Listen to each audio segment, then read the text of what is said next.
Olá, bem-vindos a mais um episódio da série Como os Cientistas Pensam. Nesse vídeo, nós, Alice, Ana, Monique e eu, Thay, vamos falar sobre a descoberta do RNA mensageiro, ou mRNA, segundo o experimento de François Jacob e Matthew Mezenzo, realizado em 1960 para identificar quais proteínas são sintetizadas no citoplasma e relacionar as informações genéticas contidas nos cromossomos aos ribossomos. Vamos entender como isso aconteceu? Ok, mas antes de falarmos sobre ribossomo, citoplasma e RNA e todas essas loucuras, vamos entender de onde veio a demanda de explorar essas estruturas subcelulares tão complexas. O fato é que desde a descoberta da estrutura do DNA em 1953, procura-se desvendar como as informações contidas nele se tornam genótipos e fenótipos dos organismos vivos. Como uma sequência de bases nitrogenadas pode ser responsável por diferenciar um elefante e uma pulga. Bom, na verdade essa questão já vem de muito antes da descoberta da estrutura de dupla hélice. E o que se sabia era que partes específicas dos cromossomos eram responsáveis por expressar as enzimas que determinam as fisiologias e morfologias da célula, de forma que cada sítio do cromossomo codifica uma enzima que se associa a um fenótipo específico. O que nossos amigos cientistas não entendiam é justamente como essa codificação funcionava. Uma hipótese muito ruim era que essa codificação acontecia de forma direta, do cromossomo às proteínas. De tão ruim que era essa ideia, ela foi logo refutada por um experimento onde foram injetados aminoácidos radioativos em camundongos.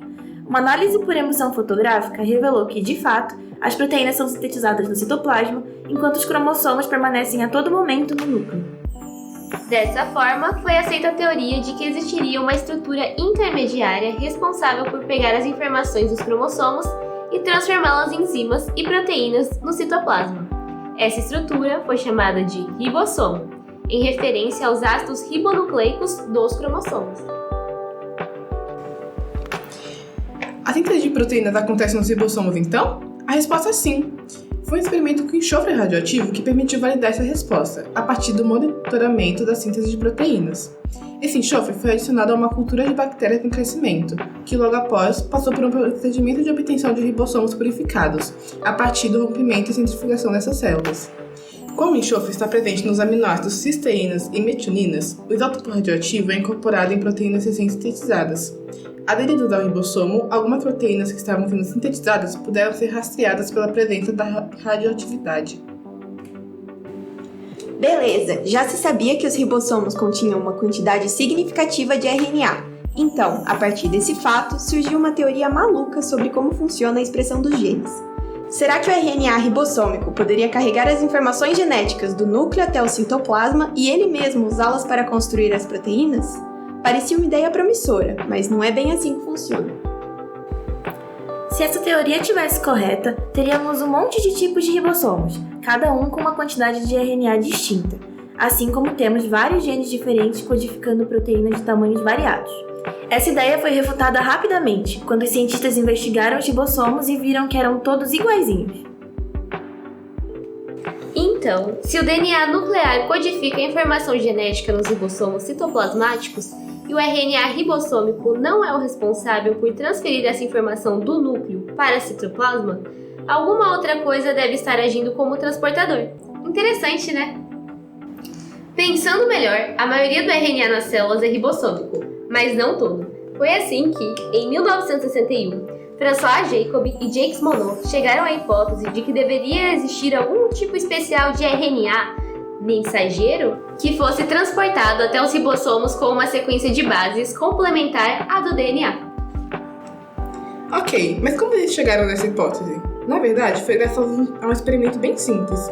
Nossos amigos Jacob e Monod viram que ao serem infectados por um vírus, células bacterianas produzem RNAs específicos aos genes do vírus, e eles eram rapidamente agregados ao ribossomo bacteriano. A estrutura dos ribossomos não foram alteradas, ele ainda era 100% bactéria. O que tinha de diferente era o tipo de expressão transiente, com traços de RNA viral. Então, de fato, existe uma função intermediária entre os cromossomos e os ribossomos. Eles estavam certos. Nessa condição, o tão especulado RNA mensageiro seria responsável por carregar as informações genéticas até o ribossomo. Cada mRNA corresponderia a uma sequência específica do DNA, contendo uma informação a ser traduzida. O ribossomo, dessa forma, agiria apenas como uma ferramenta, lendo e interpretando as informações trazidas pelo mensageiro. e as transformando em proteínas como se fosse maquinário que produz as estruturas para a célula. Mas se os ribossomos servem apenas como maquinário, será que eles possuem alguma especificação genética? Bom, foi o que Brenner, Jacob e Meselson se perguntaram. Para entender melhor as propriedades do RNA ribossômico, eles modificaram o experimento.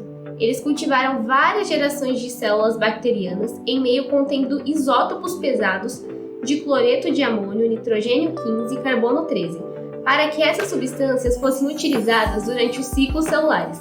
Dessa forma, todos os carboidratos, bem como proteínas e ácidos nucleicos da bactéria, ficariam fortemente marcando os isótopos de carbono e nitrogênio.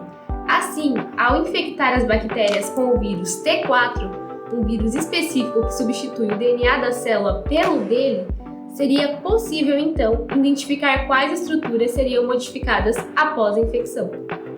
Basicamente, o que eles queriam saber era se após a infecção, novos ribossomos seriam sintetizados ou se os ribossomos bacterianos poderiam cumprir o papel de tradução para os genes virais. Por isso, ao serem infectadas, as células foram transferidas para um meio mais leve. Assim, qualquer síntese que ocorresse após a infecção poderia ser identificada por uma diferença de densidade nas estruturas. Foi adicionado também um novo marcador de RNA, para que as moléculas pudessem ser rastreadas dentro da célula. Mas e aí? O que foi observado no final do experimento? Os pesquisadores perceberam que as células infectadas pelo vírus, no final, não produziram novos ribossomos leves. Na verdade, os únicos ribossomos encontrados eram os bons e velhos ribossomos bacterianos pesados. Sendo assim, perceberam que o vírus T4 tinha realmente pegado uma carona nos ribossomos já existentes para conseguir fabricar as suas proteínas virais. Esse foi o resultado que finalmente estabeleceu a hipótese. Os cientistas puderam então concluir que o mensageiro era mesmo RNA. Depois da infecção, um novo RNA foi produzido. Eles conseguiram detectá-lo usando um método especial com radioatividade. E o mais curioso é que esse novo RNA radioativo estava grudadinho nos velhos ribossomos bacterianos. Depois de separar o novo RNA dos ribossomos, decidiram testá-los para ver se se parecia mais com o DNA do vírus T4 ou com o DNA das bactérias. E adivinha só, o RNA tinha maior afinidade com o DNA viral. Isso significa que o novo RNA era de origem viral. As experiências mostraram de forma definitiva que a expressão dos genes virais está associada à formação de moléculas de RNA específicas do vírus. Os ribossomos não estão envolvidos na expressão dos genes virais, exceto como locais de síntese passiva. O novo RNA mensageiro tem uma sequência de bases complementar ao DNA e provavelmente é originado dele, e que o novo RNA mensageiro pode ser isolado e ligado aos ribossomos. Isso permitiu que chegassem à conclusão de que essas moléculas de RNA são, de fato, os mensageiros genéticos, como o famoso cientista Crick imaginou, levando informações do DNA ao ribossomo. E assim, nesse incrível mundo microscópico, mais um segredo da vida foi desvendado. Muito obrigada pela atenção de vocês, e com isso encerramos mais um episódio da série de Como os Cientistas Pensam.